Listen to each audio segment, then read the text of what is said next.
मित्रांनो, 2025च्या हरभरा लागवडीसाठी आपण कोणते बियाणे घेतले गेले पाहिजे ना, त्याबद्दलचा हा व्हिडिओ आहे. या व्हिडिओमध्ये मी तुम्हाला टॉपचे काही 5 असे बियाणे सांगतो, जे तुम्ही यावर्षी नक्कीच लागवडीसाठी त्यांचा विचार करू शकता.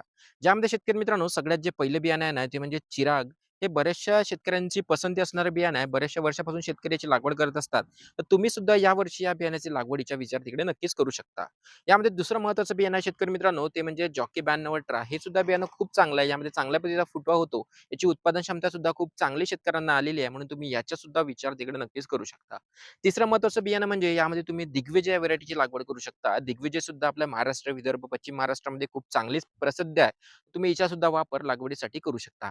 चौथं महत्त्वाचं म्हणजे तुम्ही एकदा विजय या व्हरायटीची लागवड करू शकता. विजय सुद्धा खूप चांगली व्हरायटी आहे.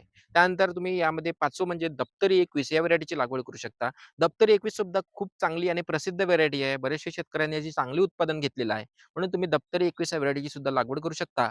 त्यानंतर 6वं म्हणजे तुम्ही अन्नागिरी जर तुम्हाला भेटत असेल, तर तुम्ही अन्नागिरीच्या सुद्धा लागवड करू शकता. आमच्या नागपूर रिजनमध्ये सुद्धा अन्नागिरीची लागवड खूप मोठ्या प्रमाणात शेतकरी करत असतात. आणि एक 7वं म्हणजे जे तुम्हाला चांगली वाटली, जे मी इथून मिस झाली आहे, जी तुम्हाला चांगली आहे, ज्याचे उत्पादन तुम्ही घेतलेलं आहे, अशा बऱ्याचशा कंपन्यांचे बरेचसे बियाणं मार्केटमध्ये उपलब्ध आहे. तुम्ही त्या व्हरायटीची सुद्धा लागवड करून चांगलं उत्पादन यावर्षी घेऊ शकता. त्याच्यासाठी नियोजन चांगलं पाहिजे आणि नियोजनासाठी आपल्या पेजला फॉलो करून द्या. मी तुम्हाला हरभऱ्याच्या संपूर्ण नियोजनाचे व्हिडिओ आपल्या पेजवर घेऊन येणार आहे. धन्यवाद.